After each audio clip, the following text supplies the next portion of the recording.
Hello guys, welcome to AR Tutorials. Today is day 9 of solving LeetCode questions daily.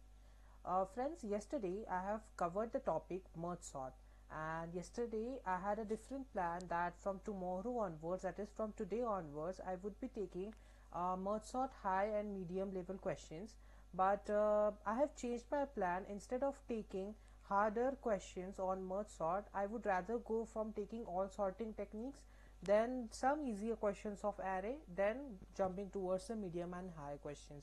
Because directly jumping on to the DAC hard level question, I think we should go step by step, such that even a layman person or a new beginner person watches the video could get the idea that what is DSA, how the code is written, how the implementation is done. Instead of jumping on a high level question, he might get very confused on the basic topics also. So let's start with a very basic topic today. Today we are going to cover selection sort. Selection sort is not that much a naive question, because in very interviews the selection sort would be a good question to ask, because it has some factors would lead to a logical way that if you know this, then this sorting technique would be good, or that sorting technique would be good, or what would be the complexities, what would be the space complexities. One main factor about all sorting techniques, I would personally suggest you go for the time complexities, because time complexity plays a major role in sorting techniques. And yesterday I covered merge sort, which I have 100 times I have told that it is the most optimal. So yes, merge sort is the first choice of any engineer or any person who is performing a sorting techniques, even though the default sort functions uses the n-log-n space complexities, which is basically the merge sort only. But for a formality, we have to cover all the logical sorting techniques. So today we'll continue with the selection sort. Now we'll see what is selection sort. Name suggests we have to select an element, we have to find some element, and that selected element we have to swap with that element, such that if this is our array, that is 1 4 1 3 9 7, first we have to select 4, and from the remaining array we have to select a number which is smaller, that is 1.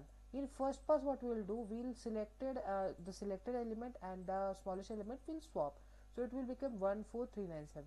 The next, after that iteration, the sorted element which was selected previously would not be touched. We'll go towards the incremental index value, that is when we were at 0, we'll go towards 1 in the next iteration. So in the next iteration, 1 would be as it is and 3 will be selected, and after that we will go towards. So let's visualize properly in our own method. So first, what we will do,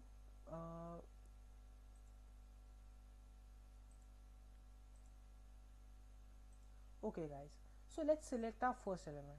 So this is our first element selected, that is 13. So I'll write 13 here. And what we'll do now, from this from the 46 onward, we'll start our new array. Let's consider I plus 1 is our array and I is 0. Now from I plus 1 to n we have the new array. We'll now consider, we'll find the smallest element among these. Now I hope so you know how to find the smallest element. First we consider this as the smallest, we'll compare with the next one. If it's smallest, we'll take this as the smallest and we'll go further. But in this scenario, what happens, the smallest element would be at last position, that is at the 9th position. So what we'll do, we'll just swap these two elements, the selected one and the smallest one. So after swapping, what we'll do, after this selection, this will become 9 and this will become 13. And as this is selected, now what we will do, we will put a barricade here. Now this is sorted part. Now starting from this index, the 46 would be selected now, and the including the 13th, we will see who is the smallest. Now we know that the 13 is the smallest one. Now what we will do, we'll just cross it and we'll write here 13, because 13 is swapped with this number and this is swapped with the 46. Now after this iteration also, this is sorted, that is this two part is now sorted. Now starting with the 24th will be compared with the later ones. The 20th is the smallest. Now how we will sort this, it will become now 20 and here it has become 24. Now this part is sorted part. Now 52, now we have to swap it with the least element. Now 24 is there, so what we will do, we will write here 24 and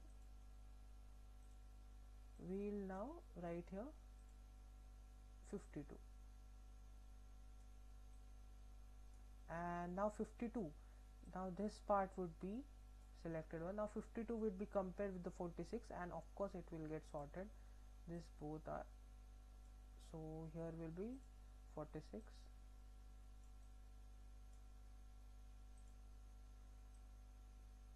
and 52. See how simple it is, no extra logic, nothing.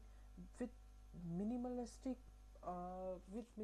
logic we can almost sort an array. The merge sort even in fact requires some recursion part. This also does not belong any recursion part. So we'll finally write our final array.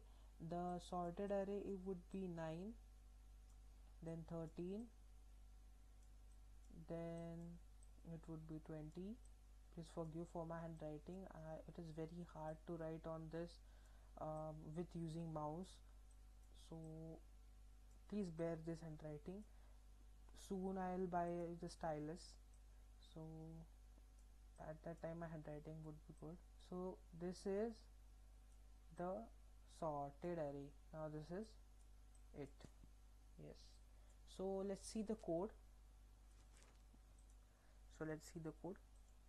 The code is very simple. You have given a select function. If you want to push it in as select, do push it, but instead of increasing the overhead of a code, we can directly write inside the selection sort code. So what we will write, I just told you, from 0 to n-2. Why n-2? There is a reason, because we have the checking ability till n-1 and we are also running a jth loop. That jth loop will go towards n-1. So if my I will be at n-1, there should be one element that is again proceeding towards I.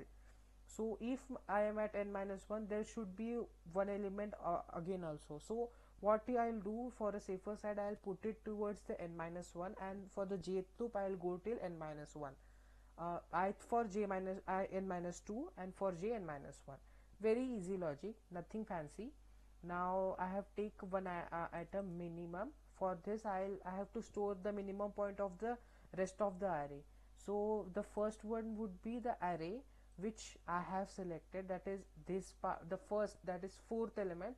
Then inside it the remaining array would be stored at from I is equal to j is equal to I, then till n-1. Now there what I'll do, I'll compare j towards what, to ARR of mini I have stored at the ith index, so that mini would be compared, and if it is less j, then it would be, the value would be assigned to mini, and then I have swapped. This is so easy. With this methodology you can solve this selection sort, and interviewers would definitely ask you to hand run it, because if they know that you knows the dry run, they could be very happy. So this is the final result, 100% accuracy we have achieved. Thank you guys for watching this video. Please do like, share, subscribe to my channel, and stay tuned for new DSA videos. Thank you.